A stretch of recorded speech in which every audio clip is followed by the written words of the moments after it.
Yo, welcome to the Cosmic Paradox channel. Like, subscribe, and share.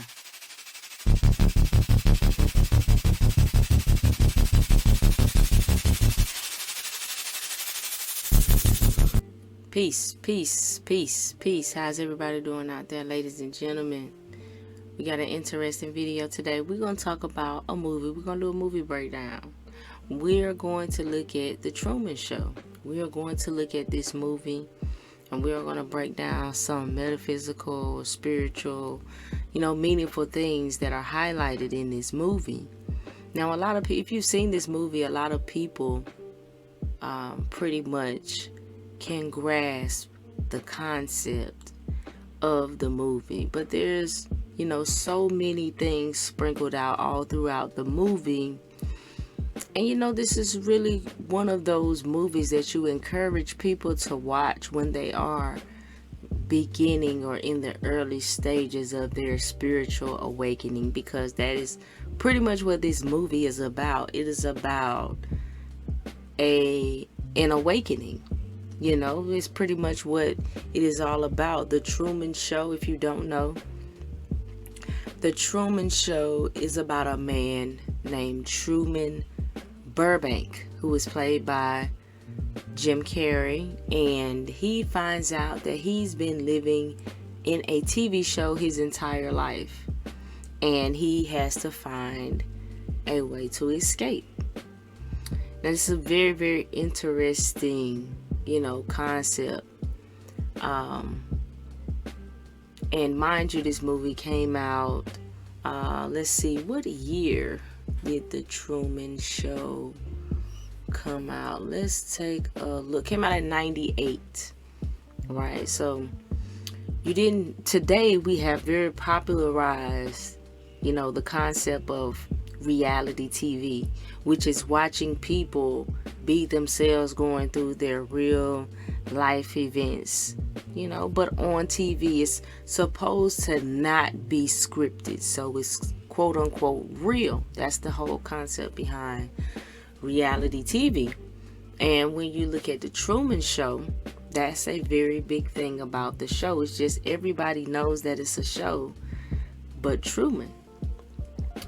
And in the opening scene of the movie, you get the producer who is explaining that and what The Truman Show entails. That, it's all real to Truman. There's no script. And we even meet some additional characters who also portray their roles or fulfill their roles on The Truman Show as these characters that they play, although they claim that they themselves are who they are on the show.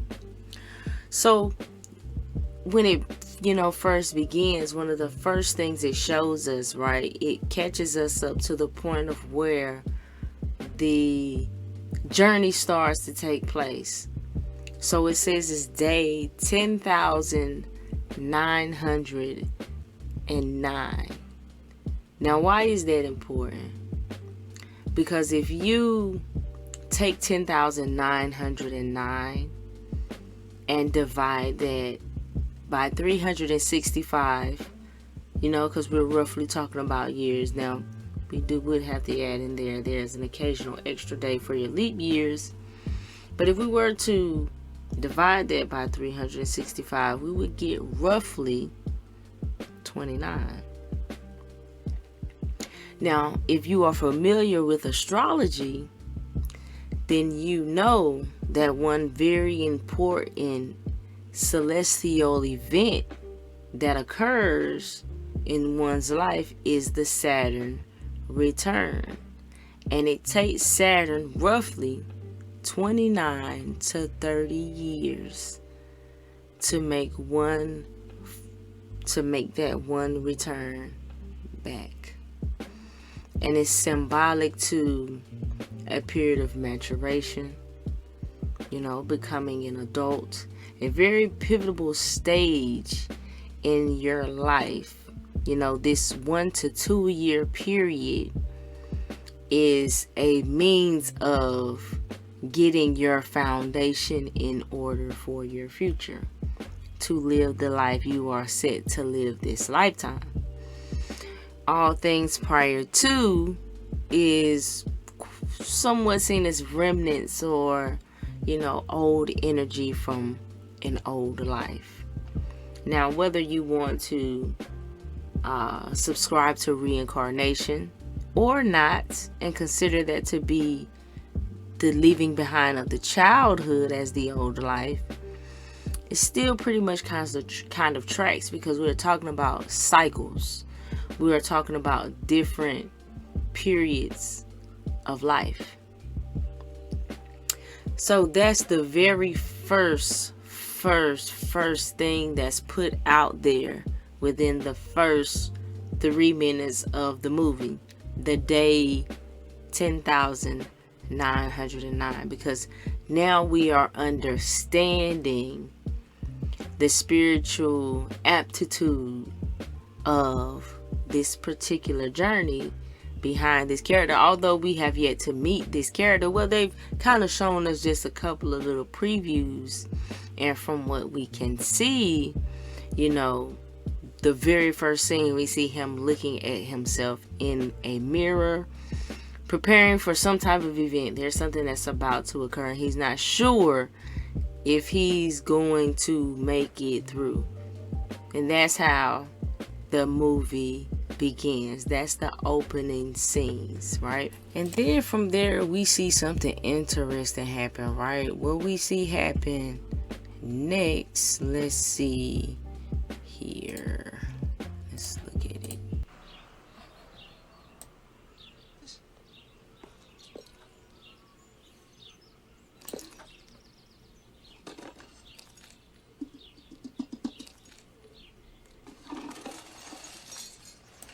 So what happens is something falls out of the sky, and it says Sirius 9 Canis Major. So the Sirius star falls out of the sky. That's what happened, right? So the Sirius star, or the light that they have that's set up inside of the whole studio, falls out of the sky. So he's getting ready to leave, and instead of leaving, this happens. So when this happens, this is the start. This is the domino, the first domino fall of everything happening now. Because see, the reasoning, the Saturn is happening currently because it's supposed to happen. Some things happen in the time that they are supposed to happen. So right now, this is a moment in time that this has to occur for him. So it just so happens that something falls out of the sky to jolt him to a point where he's now paying attention to things that's around him. It's the first sense of the waking up. It's like in Inception, when the music plays, or when they do the kick, so they're trying to wake a person up. So this is the first thing that happens that makes him go, this is odd, and to actually begin to pay attention to his surroundings. Because we saw, if you've seen the movie, there's cameras all around him. He just never notices anything. Even when he first comes out of his house, when the neighbor has the trash can, there's a camera right there on the trash can. But see, none of these things are in his field of view because he's not aware of this that's occurring. So because he's not aware, then of course he's not going to take notice of it. But now that this first thing has happened, and it's no coincidence that you're dealing with the Sirius star. You're dealing with a Sirius star now. The Sirius star is falling. And this is around the point in time we're talking about. It's been 29 to 30 years. So now is the time that this has to happen for him. This has to happen for Truman.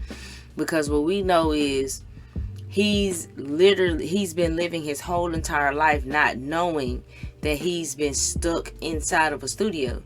That his world is so much bigger than he's ever known. But so many things has happened in a way that makes it so he has no reason to even question that. And you know, all throughout the movie, we get the gist of how this can occur. And if you have the third eye to see, then you can even apply this to real life. We're going to see as we continue to go on throughout and continue to break it down. Now let's move along. And so when you move on to the next scene, when he gets in his car and the radio is on, because mind you, all of this is a controlled environment for him, right? So when he gets in his car, there's a news story about an airplane that malfunctioned and lost its parts from out of the sky. So therefore it's trying to provide an explanation why that object dropped out of the sky for him, right?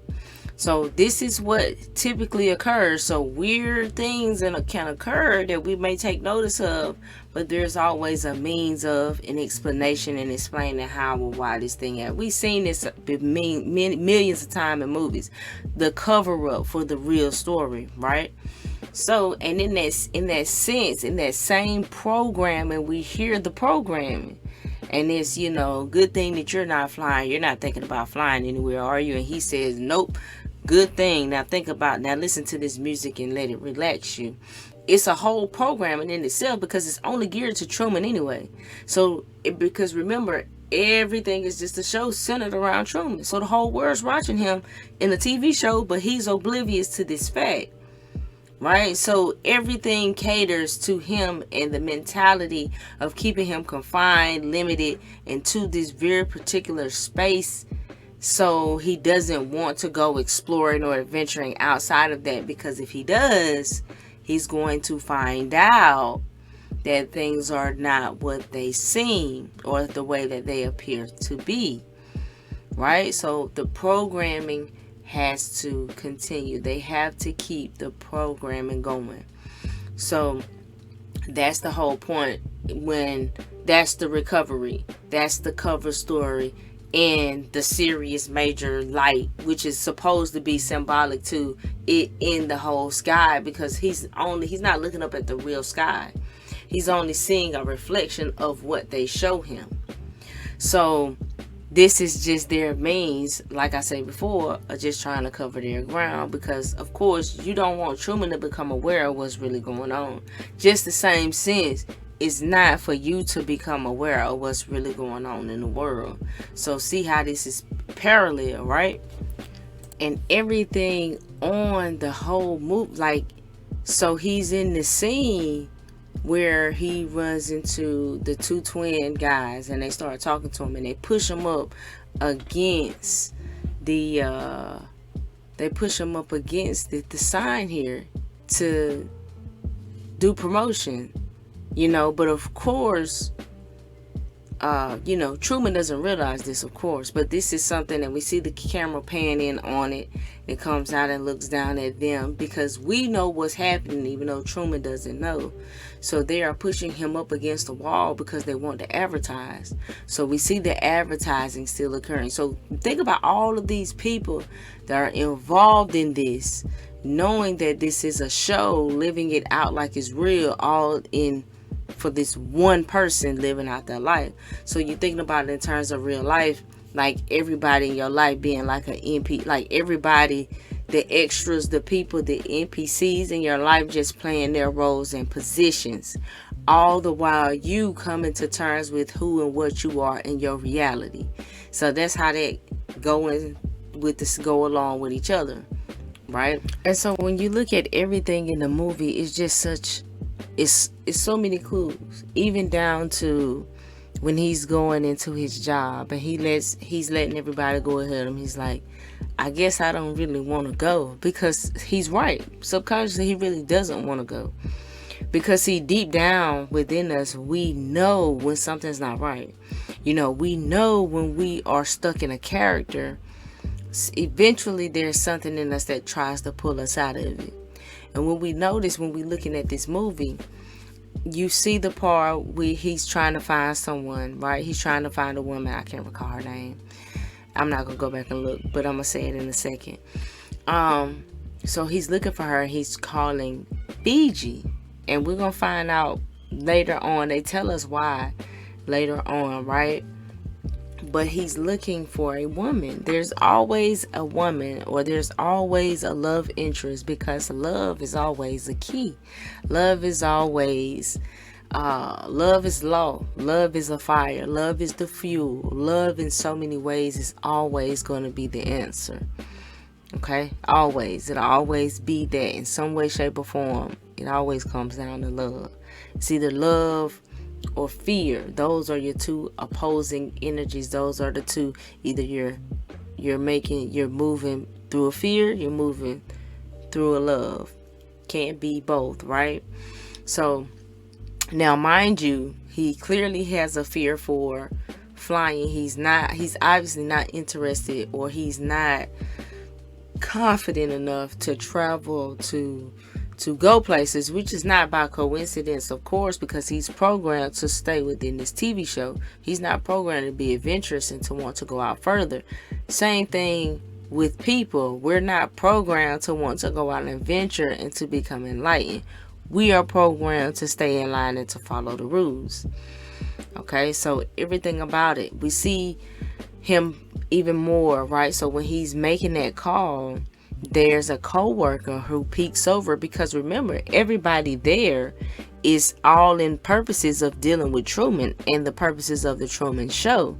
So even though he's there thinking he's there working, and everyone else is there doing the same, but everyone is there working as in the means of him, Truman, and the Truman Show. So everybody has to keep him on course to be within the program, within the TV show. He can't venture out of there. Anytime, there's always a means to put him back in line. It's very subtle, but it's there. And we see that with the co-worker who makes a mention to show him a newspaper article, because of the way that he is anyway, the way that he is naturally. He's not going to want to express what it is that he's looking for or what it is that he's thinking about, because this is outside of the norm. This is the same way within society. We are the same way. We can find ourselves not expressing our truth, not expressing who and what we truly are, because we understand the environment that we are in and how it's not as receptive. Right? So he tries to, he doesn't want him to know what he's doing, where he's calling, right? So he's trying to do this very discreetly. So the co-worker, of course, is there to distract him and get him back on course with what he's supposed to be doing. Then we see the co-worker come in, give him work that's associated with a particular place that obviously invokes a certain emotional response from Truman. This is not by coincidence. This is by design, right? And what we see is it's affiliated with the harbor, and it has to do with water. It has to do with a ferry. And now we are introduced to a very deep fear that Truman has that's related to water. He doesn't even get on the ferry. He leaves completely and totally. He has some type of memory, some emotional response, and he just leaves. Now, a lot of times, this is what happens, right? When we're living life, we have to deal with things. We have to confront things. And it seems like certain things can always come up to reiterate our fears, and it's because these are opportunities for us to face our fears so that we can progress and move forward. This is what's being presented to Truman. It has nothing to do with the show. This is overriding the show, because this is a cyclic awakening, enlightening period that he must go through. So this has to happen regardless of the opposition from the show itself. This is something that must occur. So if you are going to wake up, this is something that must occur. It doesn't matter what's going to go on in your environment, how many things are there to keep you asleep or to try and put you back to sleep. If you are chosen, you are chosen. It just is what it is. And then we see Truman, and of course, there's more advertisements. In the scene with his best friend, they, show the night sky and they show the moon. And it's funny because of how real it looks. Because of how real it all looks, right?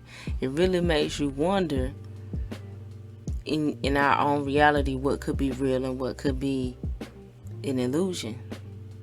Which is kind of the point of the whole movie, right? So he's talking with his friend and he's talking about how much he has this yearning, this desire to want to go to Fiji. And he's like, why do you want to go to Fiji? Now, remember, everybody's here to keep Truman where he is. So, of course, his response is, why would I want to go anywhere else? There's nowhere else for me to go. Of course, he's going to want to minimize, or to try and shrink Truman's dream, because everybody is there to keep Truman in the same place. So understand this in terms of your journey, in terms of your spiritual awakening. It's gonna feel like everybody around you is trying to keep you in the same place, trying to make you be the same person when you are yearning, growing, and transforming into something else. It's like an outgrowth. You're outgrowing your whole environment. So everything that's happening with Truman, everything that he's thinking, everything that he's experiencing, is synonymously representative of the spiritual awakening path. This is how things are going to go. So your thoughts, your minds, your dreams, your ambitions, they are not going to align with the people of your old life, because they are going to want you to be confined into those limitations of what that is, when you are trying to go beyond those limitations that have been set on you. Mind you, again, Saturn is a representation of limitations. Saturn is about lessons. It's about restrictions. So, and then we hear him talking to his friend. He's like, when are you going to go? How are you going to go? You're going to leave your job? You have a good job. I don't have a good job. So everything he's telling him is to encourage him to want to stay. And even Truman, in his mind, his logic is telling him that he has to stay, because it's not that simple. It takes money, it takes planning, it takes a lot of things. How many times do we say this? How we said this in our journey of awakening, knowing that there's another calling, another mission, another purpose for our life, but we don't take it, we don't do it, because we say, it's not that simple. It's not that simple, right? It takes money, it takes this, it takes that. So it's very easy to allow reasoning and logic to keep you where you are, versus taking that leap into that space of unknown, venturing into that unknown territory, and doing and setting out, following your purpose, following your path, following your mission, because the system, it's not structured that way. And we see that when we look at this in the movie, down to his friends, even down to the way his lining of thinking is, his own mentality isn't gonna allow him to go halfway across the world, because Fiji is the furthest point away from where he is. So he's innately yearning to be further away, from the farthest point away from where he currently is. That's an extreme change, an extreme position to want to be in, right? So that's what the scene with his friend is highlighting. That's what it's kind of showing. It's showing that there's always going to be those things, those people, those from this life that you can hang on to, that you can stay confined to. That's always going to be there, and in a sense it's supposed to be there, because it's a part of the journey. When we're looking at a movie, or when we're looking at a myth, a legend, a story, every character is a representation of you. Even the journey itself is a representation of you. So when we keep that in mind, there's a different way of looking at the movie, looking at the story, or taking in and internalizing the lessons in it. Okay? And so it's the next scene when Truman leaves his friend. He goes to sit on the beach, where we really figure out, or we get a glimpse into his trauma and what they did in terms of traumatizing him. He lost his father at sea. They were in a boat, and this is, the means of the whole trip to the harbor. So mind you, this is all programming. So for them to want to send him to the harbor was a means to reiterate or reinforce that fear, that trauma event, to keep that ongoing within him. So then he sits there on the beach and he's thinking about it, because this is something that he has to face. This is something that has been pivotal in molding and shaping how he has perceived his reality. So a strong means of him not venturing out has to do with that particular purpose, because it goes back to the unknown, the ocean, the sea, everything with water. We're talking about memory. So these particular things, so everything revolving around this event has kept him stuck in that one position. So he doesn't want to go into water at all. Of course, how you gonna go to Fiji and you don't even want to go to the water? It's literally an island, right? So now we are beginning to see what has molded him and what has kept him and shaped him and kept him within this TV program and all of this time. And of course, as we know, he's going to see his father, right? But we haven't quite gotten to that part yet. All right. Now, every now and again, you get to thinking about the things that's been holding you back, the things that's been holding you down, and then you want to just do something about it.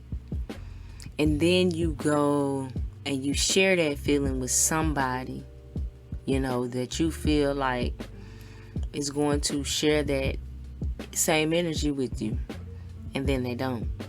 And that's what happened. So Truman was sitting there at that ocean, looking out, thinking.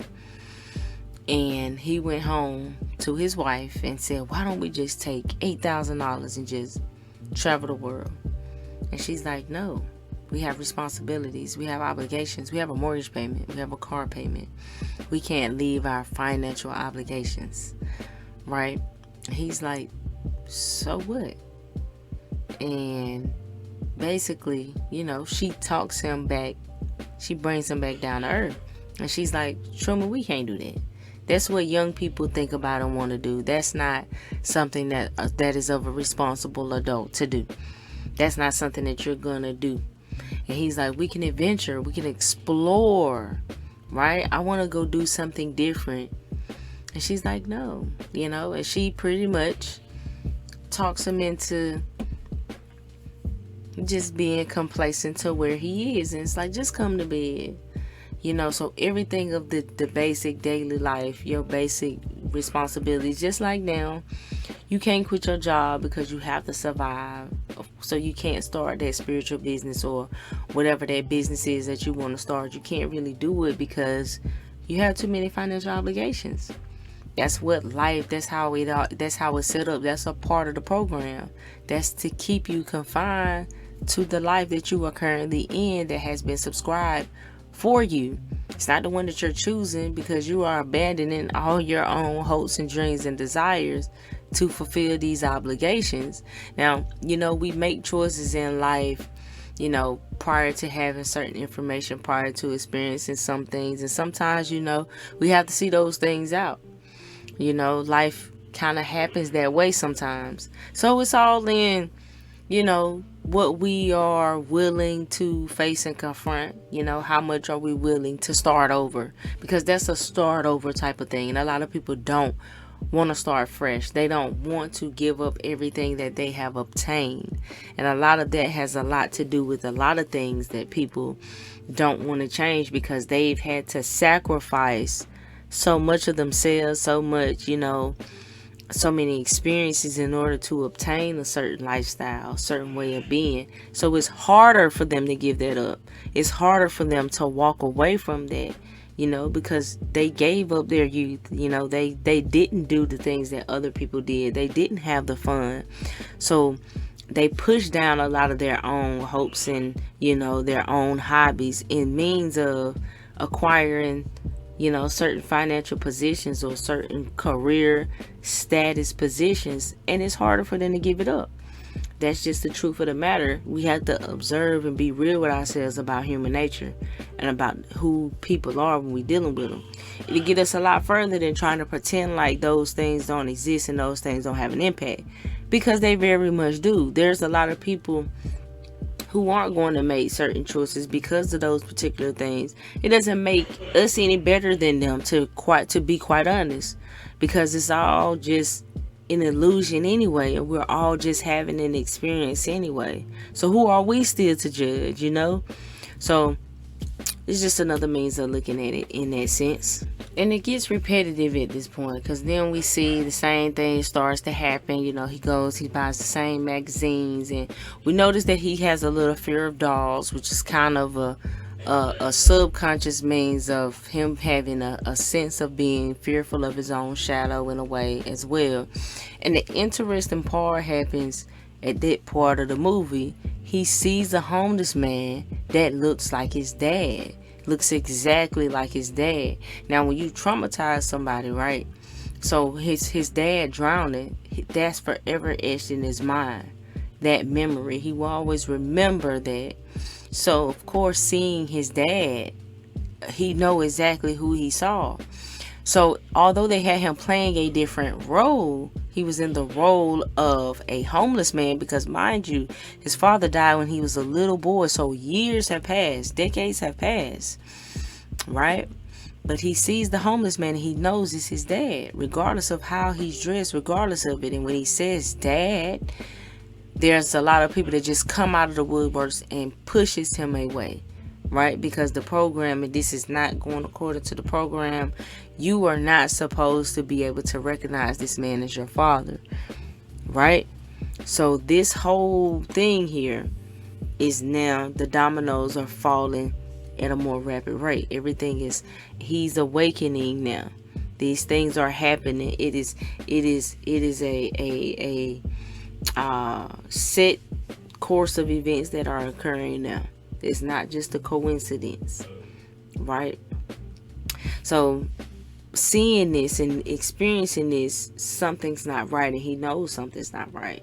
And he even goes to see his mother, and he tries to, you know, kind of get his mother to hear him out, to, you know, hear what's going on. And she's like, I know, I see him all the time too, because she is a character, right? She has to keep the programming in place. It's part of her role as the mother.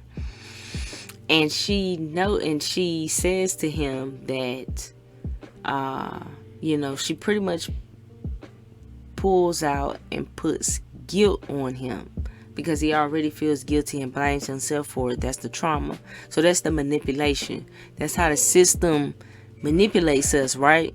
By pulling at our emotional strings. This is how we become puppets to society, all these things that go on and occur, to naturally get an emotional rise out of us, because that's a means for leveraging for mind control. It just makes your mind more equipped to be controlled, to be under a mind control. So that's the whole point of it. So she had to put that guilt on him to make him feel guilty behind his dad even dying anyway, right? Because that's part of you being entrapped. You have to mentally entrap if you're going to keep somebody, you know, in a prison that they don't know is a prison. So it's all about the mind, because this is a prison that he doesn't know is a prison, because he can't leave, even though he doesn't know that this is just a studio and you are not out in the real world. He doesn't know this yet. So everything is subtly programmed to a sense where he's thinking, I can't go anywhere, I can't do these things. So that's how we are in society. We are already programmed to think, I can't go this place, I can't do these things. So that's the working of the mind control. That's you not even actually trying, but having your mind talk you out of trying. That's the mind control. So now you won't try to escape because you don't think you can. That's the means of it. So now it's at this particular point that we are shown the connection to Fiji and what it is that he is trying to do when that happens. And what happens is they show us he goes into the basement, and he goes through old items. He looks at old photos of his dad, and there's a sweater that he picks up, and he looks at it. And at this point, they show us people who are watching the show, and there's a watcher who says they can remove the girl, but they can't take the memory. And they flash us back to when Truman is in college, and he meets a woman there who he believes to be a woman named Lauren, but in reality it is a woman who is playing the role of Lauren. Her name is Sylvia.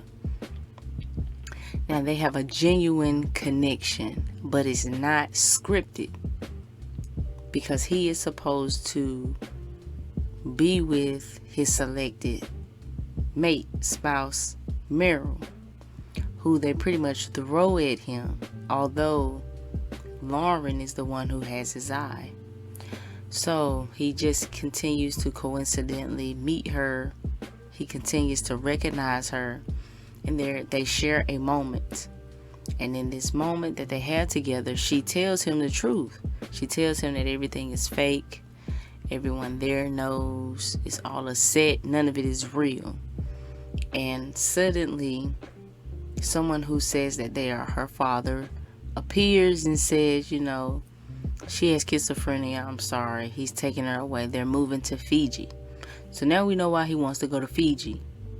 Because of the ideal, the connection that he made with Sylvia. That's what he's truly, identifying with Fiji. This genuine connection that he shared with her. So his marriage in itself is totally rebound, because there was that true genuine connection that he made, that he just didn't make another one. So Meryl ended up being the one that he ended up being with, because that's who they scripted for him to be with, because she naturally threw herself at him, and it was what they wanted for him. So at this moment, now we, as the audience, now we have the full complete picture, and we can understand what Fiji represents to him, and what this is all, what it's all alluding to, because it's more than just the explorer and the adventure. There is something more that he's yearning for, and he made a real connection with a real person. All of these other connections, all of these other relationships are false. They're fake. They're built around the Truman Show, the TV show. None of it is genuine. And not his wife, his friend, his co-workers, no one, not a single person, right? So none of these things are real. And deep down, he knows this, even if he can't verbalize or articulate or even identify what it is. But deep down, he knows this. Deep down, you know this. Because deep down, we know that we have relationships and connections with people based off of our false senses of self, who we are just being in society, not who we, are truly are. That's the whole point of the awakening. That's what we're coming to terms with throughout the awakening, right? And it's wild because everybody is watching this TV show, including her. So she's looking at the show herself, and she sees that he still remembers her, because he was taking all of the magazines, the features from the different photographs to make her face, because he wanted to see her face again. That's like amazing, right? So even she can see this on a TV show. But, of course, they removed her from the show, and he has no way of, or any means of even being able to contact her, even locate her, right? So then the next thing happens. Next, we see him in his car. Like always, he's listening to his radio programming, right? Getting his daily dose. But there's an issue. Something happens with his radio, and it starts to pick up the frequency of the communication between the producer and everybody on the set. And he starts to notice that something is weird. And in the midst of all that confusion and everything, he notices they're talking about his own location. And at the same time, then when they get it set right, there's a high ringing, high pitch, and everybody, can kind of hear it. So in a sense, that's something for us to know when it's glitching. When we hear that high pitch ringing, we're hearing a different frequency, so we may be able to hear from a higher frequency and be able to tap in and be able to hear from beyond just this physical realm. So because he could hear the directors, think about it, they're the ones who are putting all the people in place and position, just like what would be considered gods, angels, or higher dimensional beings, putting certain people in certain places and positions at certain particular times, just like on the movie Adjustment Bureau, right? So when you hear those high pitch frequencies in your ear, sometimes you are able to hear from higher frequency, and you can channel and pull in. That's a means of it's just a little nugget in there, just about a communication, because he could hear them. So just in being able to hear them, that was just another means of, wait, something's not right, because remember, he's on the set, right? So now Truman really starting to think something is really going on. So he's starting to deviate from his typical plan, because remember, he's a routine individual. He does the same thing every day at the same time all the time. So now what this is going on, it's like, wait a minute, because if you pay close attention enough, and if you look at it yourself, you'll notice you see the same repetitive people walking through the scenes, and the same people on bicycles. Is becoming repetitive. You're seeing the same people over and over again. So he drifts off. Instead of going into his job, he goes into another building. And when he goes into that building, he goes and tries to get on the elevator like right away. And what happens is, because it's a set, it's not a real elevator. So it's like the back part of a studio, and you can see people sitting there. And so they come and grab him and move him back and put a wall up so that he can't see back there. But he's already seen it. So he's like, what is going on? What is going on? So they throw him out, and he's trying to figure out what to do. And he notices his homeboy, his little delivery car or whatever. So that's when he goes and he's like, look, boy, I need you. And he just goes, and they gotta go. He gotta talk about it, because something's going on, but he doesn't know what's going on. He doesn't understand. Now, of course, his homie is in on it, but he don't really know that, right? He doesn't really get it quite yet. Not yet, anyway. And then, so when he gets to his home, his mom is there and his wife, and they're looking through old photo albums. So they're reiterating the memories, right? So they're making it, you have to keep trying to drive the programming, because right now he's resisting the programming. So everything they're doing is to keep that intact. So of course they want to bring out the memories, the old photos and things like that, even though he's noting out like, well, because then they're trying to say, his mom is talking about when they went to, was it Mount Rushmore? And he's like, it sure does look small. And it's because they didn't go, because it's a fake picture, like it's a fake reiteration of it, because they want her to believe that he went there. They're trying to plant a false memory, even though it doesn't make sense, right? And then it's I want a grandchild, I want a grandchild. Now, his wife has already said to him before she wants a child, because they're trying to solidify this life. How long can it persist? How long can it go on? It's been on air now for over 10,000 days. So we're talking about over 29 years that this show has been on, right? This has been able to go on for this length of time.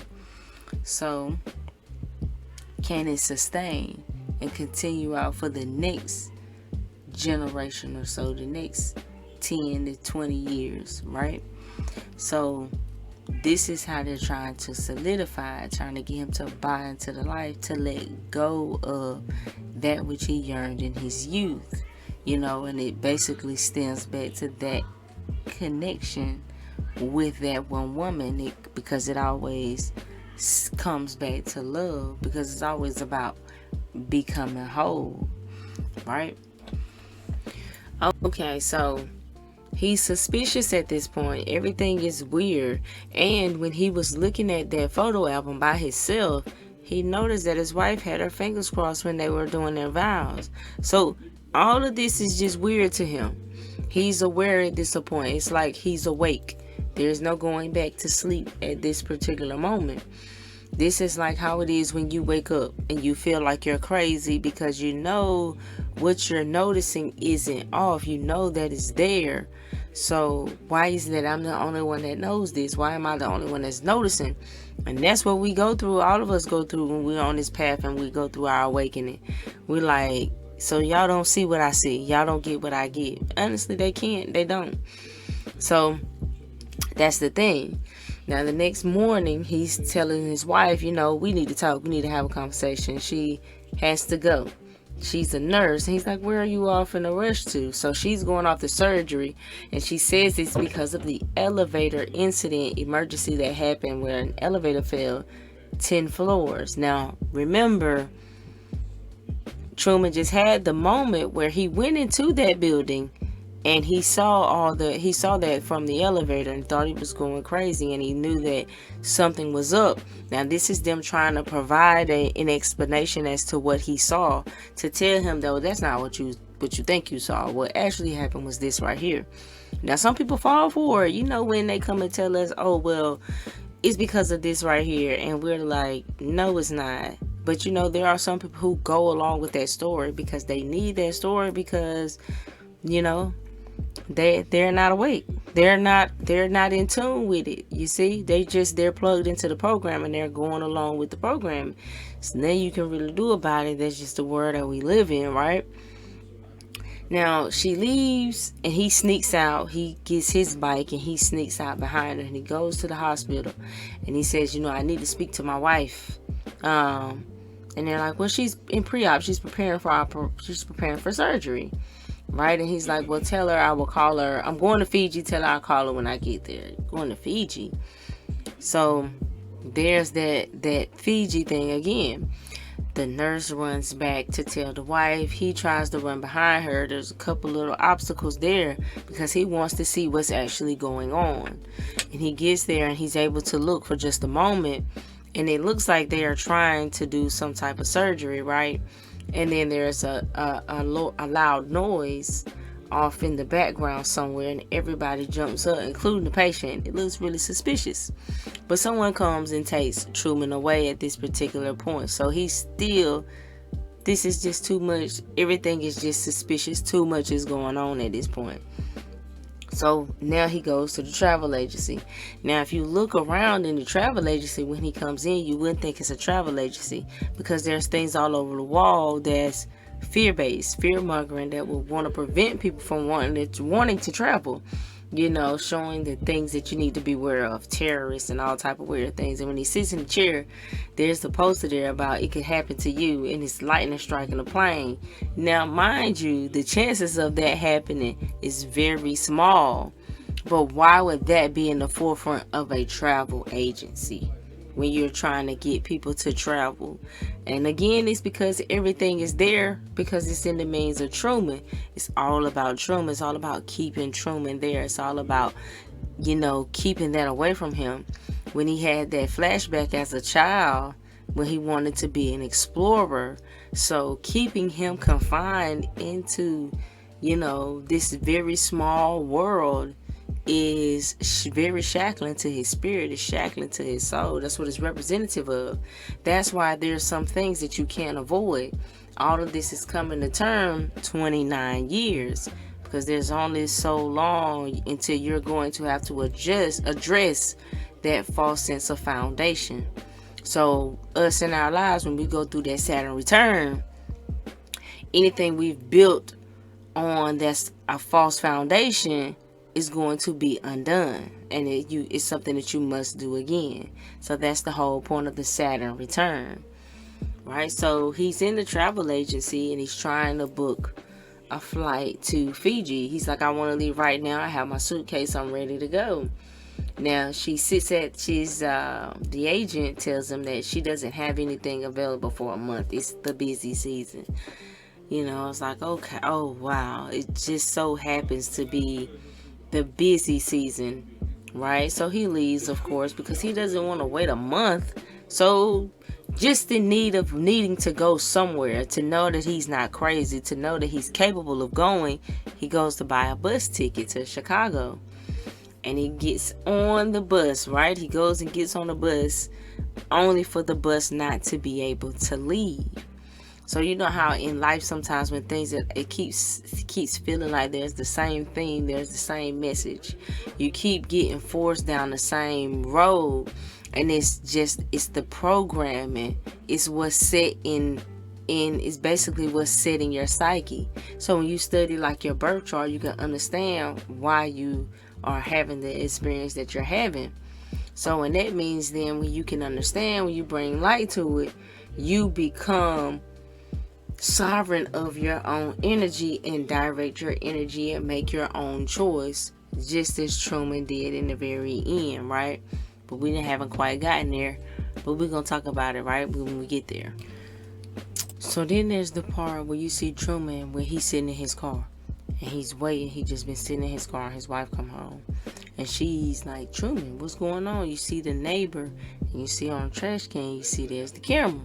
So his wife sits in the car and he lets her know, like, there's gonna be a woman on a red bike, a man with flowers, and a yellow Volkswagen Beetle. Sure enough, within 15 seconds, all of them come past. And he's like, do you realize, what happened is he recognized the pattern, right? It's like catching a glitch in the matrix. So sometimes that's even within ourselves, us recognizing we have a certain pattern reaction, certain pattern response. Or even we notice that in other people, we catch on to certain things that are connected within this matrix. So that's recognizing the pattern. That's one of the things you can do once you become awake. So he's aware now, it's like he knows, but he doesn't know what he knows. If that makes any sense. He knows, but he doesn't know what he knows.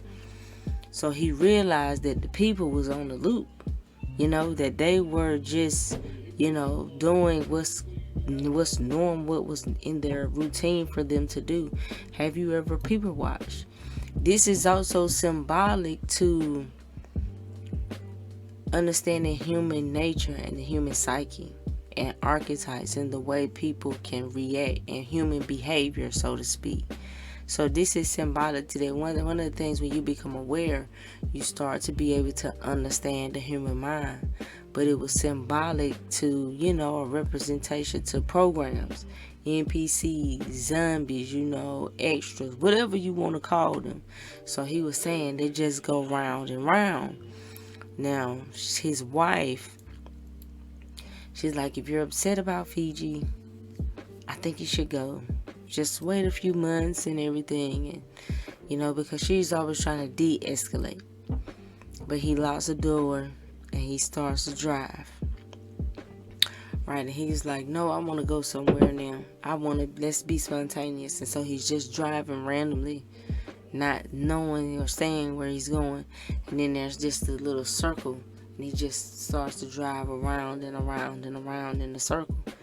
And he was saying, how about let's go to Atlantic City? And she's like, why? You don't even gamble. So why go there? He said, because I've never been.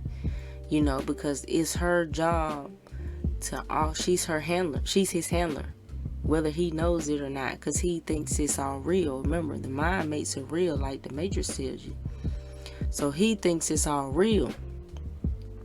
But she's really his handler. It's her job to keep him within the program, to push the program on him at all times.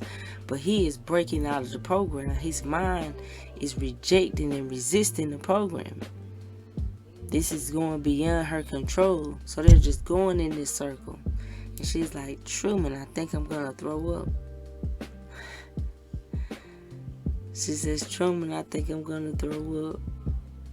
And he says, me too. Because he realized they've been taking him on a loop, round and round. That's all his life has been, a structured routine. And so you start to wonder what's real and what's fake, right? And so suddenly when they veer off onto a road, a lot of cars hop in front of them. It's a lot of traffic just all of a sudden. Of course it is, because this is all set in place because everything is about Truman. This is the Truman Show.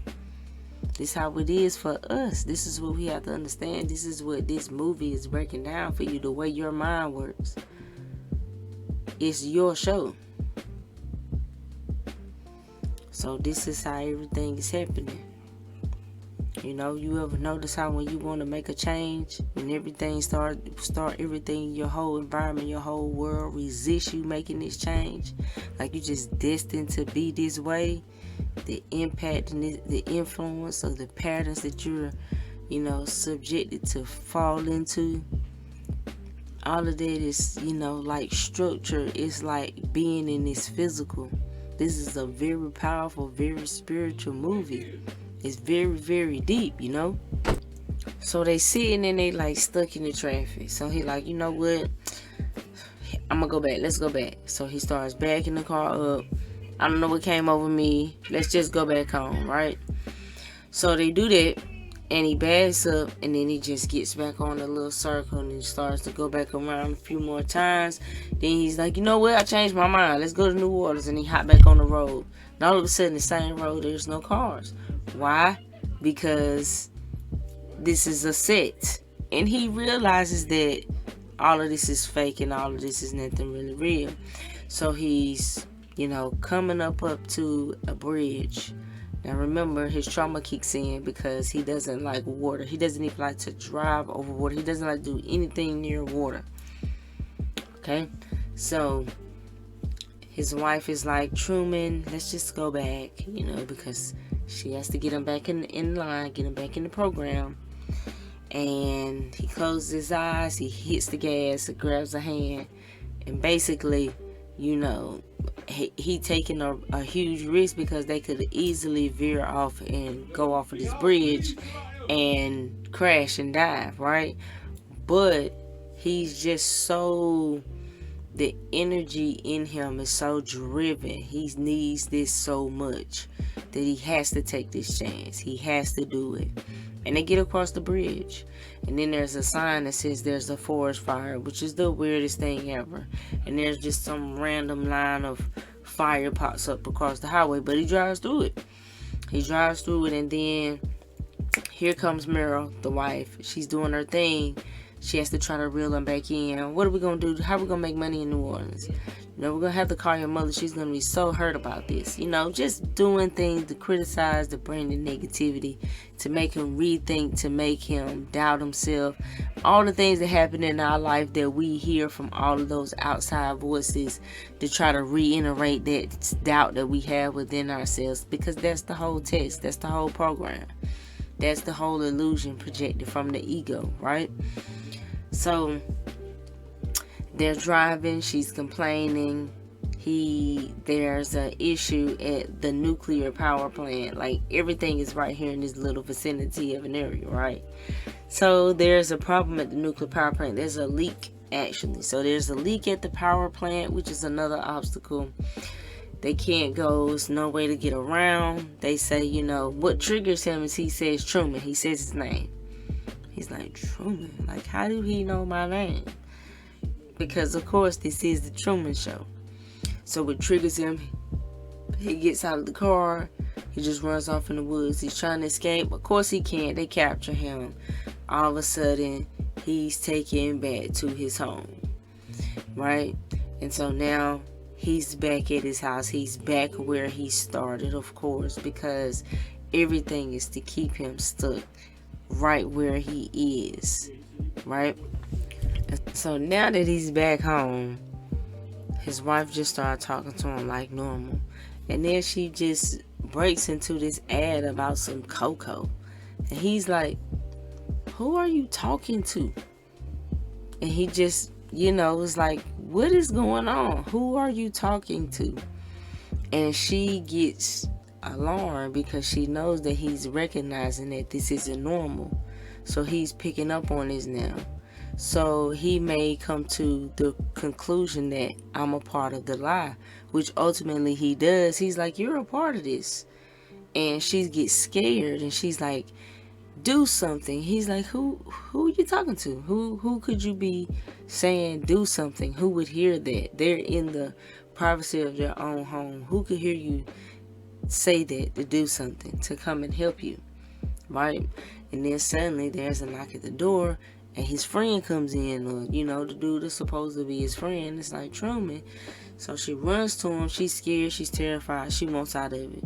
And that's what started to happen when them handlers lose control over them peoples, i.e. you got your Kims and Kanye sort of situation, like, where it's like, look, I can't keep him in line with this, like, it's not gonna work that way.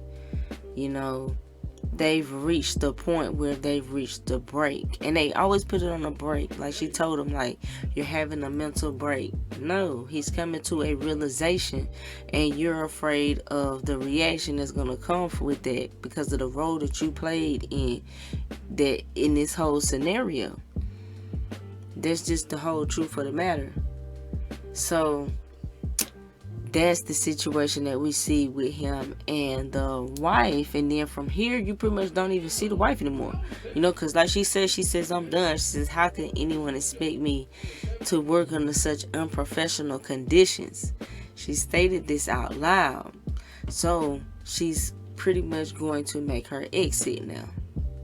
Right? She's going to exit stage left, so to speak. So now what happens is he leaves with his friend. They're sitting on the bridge. They're talking, having an emotional, very sentimental moment, and Truman's like, it feels like the whole world is revolving around me. And he's not saying it in an egotistical way. It's really from observation. And of course, his friend is trying to talk him out of it, trying to sway him towards the way they want him to think. And what we realize in this moment, we see the producer is feeding him the lines. So it shows us now. And now we're able to see more of, the studio workers. We're seeing more of the fans who are watching, who are heavily invested in watching Truman. So now we're getting introduced more to, just more of the whole everything now. So now within this particular point in the movie. And his friend now, in this moment, tells him that he found his father. Because remind you, it was his father, the return of his father, just like Saturn. Remember, Saturn represents the father and everything, right? So it's the return of his father that's stirring up all of these things. That was kind of the major domino that trickled down into all these other things. So in that moment, that emotional rebonding with his father, they are able to take his pain and they are able to flip that, and they are able to turn that into a historical moment for the show. And then it's at this particular moment they show us now who these people are who have created the show. And we learn of that this is a broadcasted, 24/7 show, and over 1 billion people have watched it, and it's the largest studio ever constructed, and it's one of 2 man-made structures that's visible from space, right? And it's in its 30th year. And then they introduced the creator of the show, Christoph, right? Christoph, interesting name because it has Christ in it. If you look at it, Christoph, very similar to Christ. So it's looking at a creator energy, because he's created a world for Truman, right?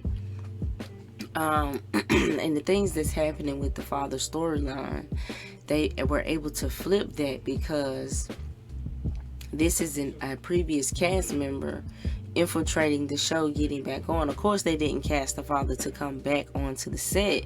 This was him infiltrating the set, getting onto the show, and Truman recognizing him. So Of course, the best thing for him to do was to write him back into the show. So he's writing them back in saying, oh, well, he had amnesia or whatever the case may have you. And they go on to go back and show and talk about how this happened anyway because they needed to continue to instill fears and reasons to keep Truman on the island because he was such an adventurous child. He wanted to venture. That was the means of him. That was just in his nature. So that was something that they had been suppressing all of his life until it was time for that awakening to happen. It was time for that to come out because that's who he was truly put here to be. Right? So all of that, him wanting to be him wanting to be an explorer, and the teacher telling him, well, everything's been explored. You know, that's very discouraging to a student, especially when you're in a position of authority. You're one who is teaching. You know, that can impact in a very profound way. You know, and then there was the fear of dogs, the use of dogs to keep him from wanting to venture too much as well. And so when his father died, that just kept him away from the sea altogether. It kept him away from the water. So that was a major, you know, means of keeping him where he is and not wanting to travel over water. Right? Not it being that bad and not wanting to travel over water. And he says something interesting. He says, you know, they asked him, why has Truman, they said, why has Truman never come close to discovering, you know, anything? Let me show y'all that real quickly. Let's take a look at that part right there.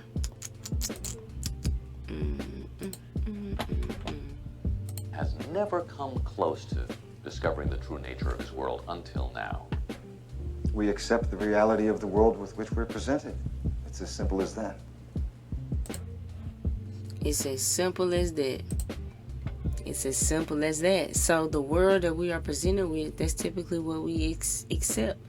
We don't have any reason most of the time to bring any question to the reality that's been presented to us. It takes something deep within a person to bring that out. There has to be something that's pretty much already that's within you. So the next thing that happens is there's a caller that calls in, and it's Sylvia, the girl from before. And she lets Kristoff know she thinks what he's doing is sick. He's really pretty much keeping him in a prison cell. He should be free. And, you know, Kristoff says that he's giving him a better world than the actual real world where, you know, there is how the world should be. And he could leave at any time. And he thinks that Truman prefers to be where he is, because if he was truly determined to seek the truth, get answers, there would be no way for them to stop him. And she tells him that she thinks he's wrong, and she says Truman is gonna prove it to you, right? So he also lets the audience know that Meryl is gonna leave, so we're not seeing her anymore, right? Like we already knew. There will be a new love interest introduced. So the next way we see Truman, he's pretty much back in the routine. He's back in the flow. He's doing everything like he normally would do, right? So everything is looking like he has gotten back to normal. And then suddenly,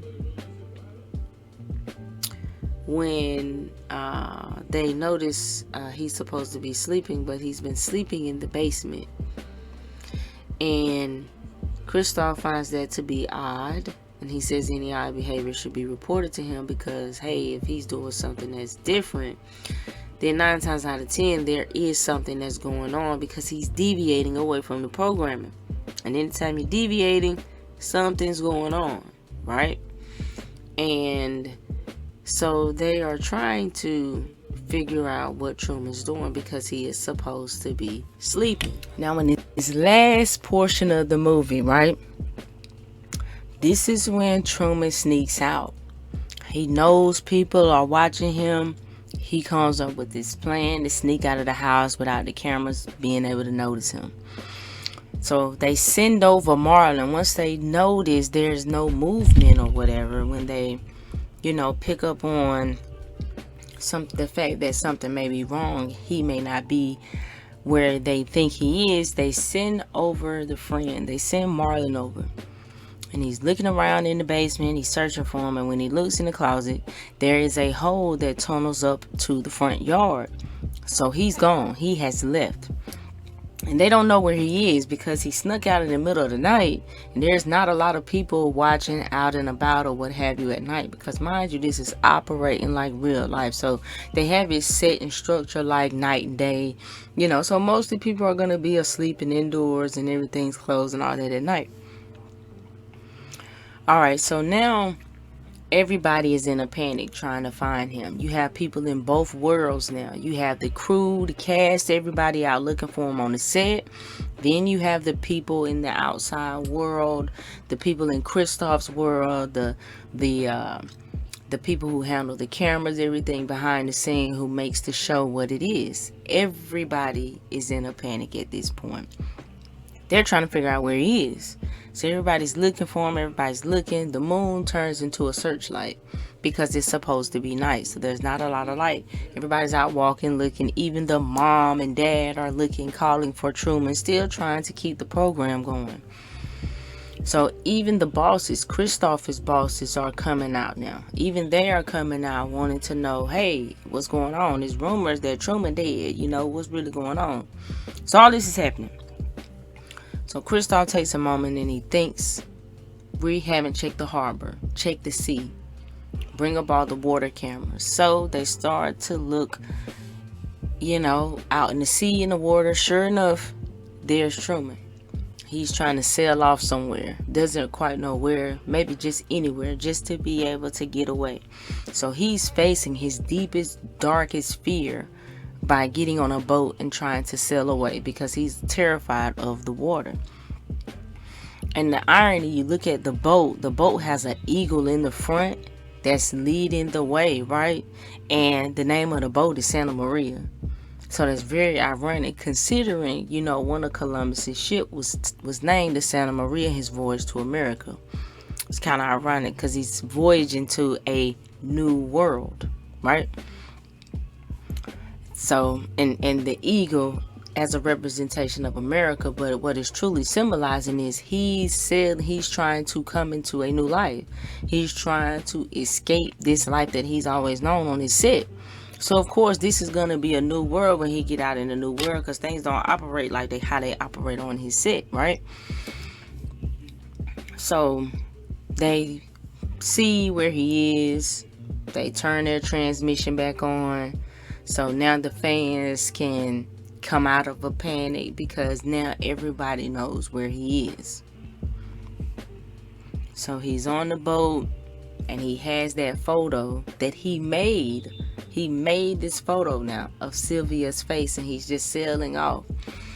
And at this particular point, no one can go get him. The people who have the ferry, they can't actually drive a boat. These are actors. So there's no one to go out and get him. So at this point, Kristoff is resorting to using the weather program to throw him off his game. Because, hey, what better way to have a means of not only distraction, but to utilize or to destruct what it is that's trying to transpire. So they want to take the weather. They're localizing it over his boat. They're throwing a major storm at him. His winds, his heavy rain. He can't get the boat to move faster. And lightning is striking. And they strike his boat. Throw him from the boat. All of this has happened, but he doesn't care at this point. He is willing to die for this because, what else is there to do when you come to the realization that the world you live in isn't real? This is the same thing in so many ways, shapes, or forms when you're dealing with your spiritual awakening, when you really coming in the truth of your reality and the world that you live in, right? So when you come into that truth, what is it that you're going to do?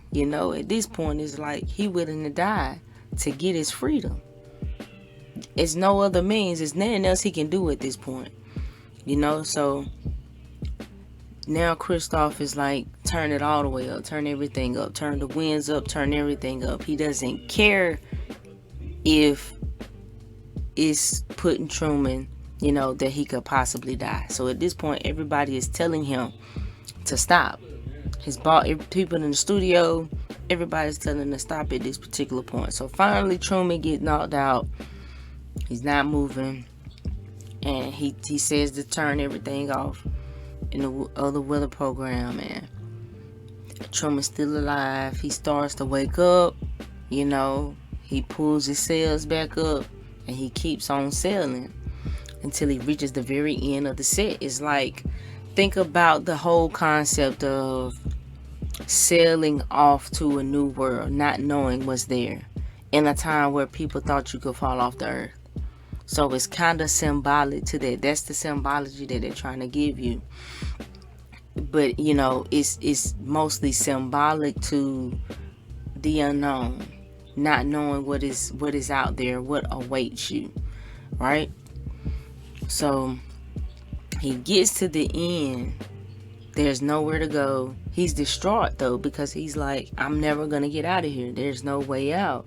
So when he gets off the boat and he can walk. It's not like it's the real sea. He sees a staircase. He walks to that staircase, and there's a door, and he opens that door. So this is the crucifix moment. This is the end moment here. So Kristoff, you know, he speaks to him as soon as he opens that door. And, you know, he tells him he's the creator of a TV show that gives hope and joy and inspiration to millions of people. And Truman says, well, who am I? He says, well, you are the star of that show. And Truman says, was nothing real? He said, you were real. That's why you were so great to watch. Right? And he says, there's no more truth for you out there in the world than what I've created for you. Right? It's safer for you here. It's better for you here. Basically, Kristoff is the watcher. He's the creator of this physical world. He's not the creator of Truman, but he has created that world. Right? So it's like Yaldabaoth, or the lesser god, or the creator god of the physical world that houses us in it as a means or a trap so we don't escape, but not the necessary creator of what our true essence is. But in our participation in this physical world, it feeds that entity. So in that sense, it's the same thing. As long as Truman is there in that world and there's the Truman Show, then that feeds Kristoff. That's good for Kristoff and for him as his creator, but it does nothing beneficial for Truman because he's just stuck in the illusion, right? So, you know, he's like, say something. What you gonna do, Truman? And he's like, because basically he doesn't want him to leave. So he says everything to convince him to stay, because everything is about him staying in his prison. It's about him continuing to contribute his energy and making this whole thing go. That's what you do for this whole reality. That's what you do for this world. So your awakening is you becoming aware of who and what you truly are. So Truman turns and he says, in case I don't see you, good afternoon, good evening, and good night. And he bows and he walks through the door. And it's complete darkness in that door because it's a representation of the unknown. He's stepping into the unknown. It's so terrifying. No matter where we are in our life, no matter what we're going through in our life or what that next level is, it's going to be terrifying when we encounter that for the first time because it's unknown. It's like when the first time you ever went to school. It's an unknown territory. It's something that you don't know, so it's scary regardless of, even when it's good for us, it can be scary. So that's just the means of it, you know. He goes through that door as a means of stepping into that unknown. And we don't know what's going to happen. Everyone's cheering them on. We see the fans cheering, and we see Sylvia run down the stairs because, of course, she's going to go meet him, because that is what's truly awaiting him from taking that grand step, what he truly greatly desires most, a pure, authentic connection.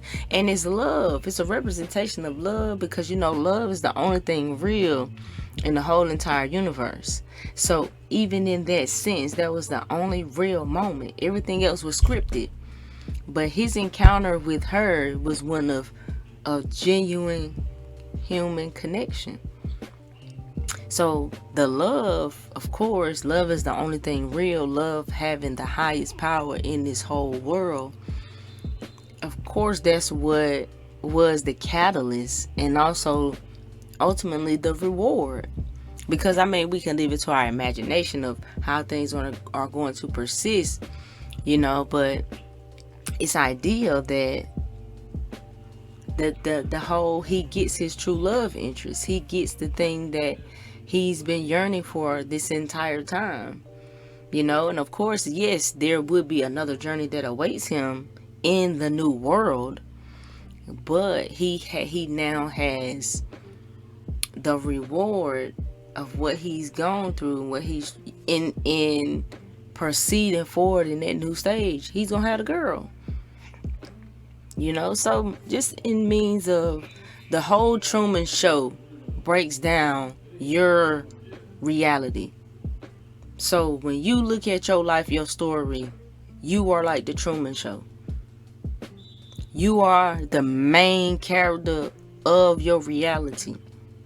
You have constructed this whole reality. Everything does revolve around you. It does have to do with your subconscious programming.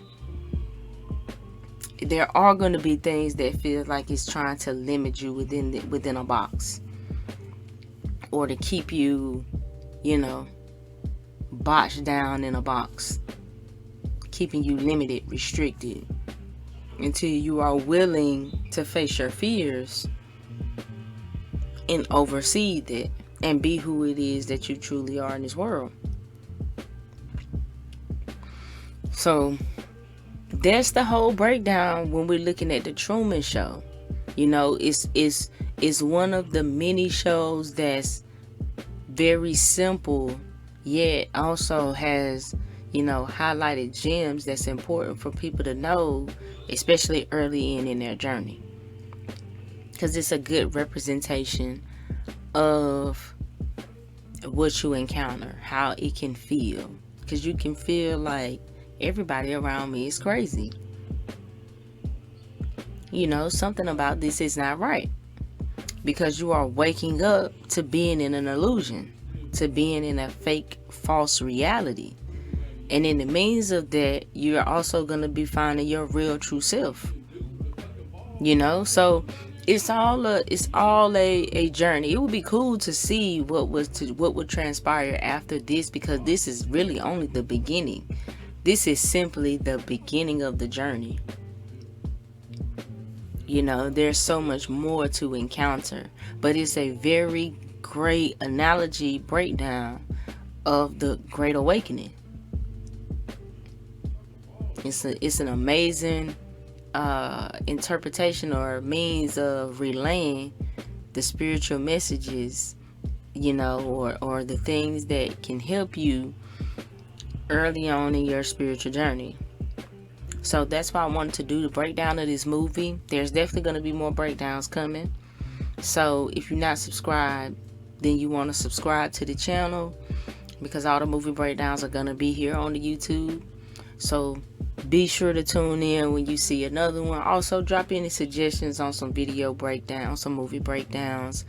I have older ones on the old channel that I'm going to put on the new channel as well.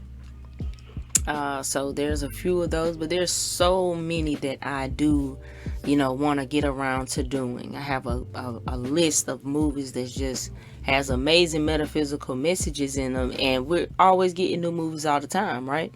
You know, and new TV shows and things like that. So there's a lot that can be, you know, explained or relayed through story form, which has always been our ancestors' way of really relaying complex spiritual concepts, is in story form, because it's the best means of your mind absorbing the message, and actually being able to identify the spiritual concepts within the myth, the legend, or the story itself. So that pretty much concludes the Truman Show movie breakdown. So, like I said, drop some comments on, maybe some other movie suggestions that you guys would like to see come along or come about. And in the meantime, I'm going to just keep the content coming, So like and subscribe and share this with a friend. Peace, y'all.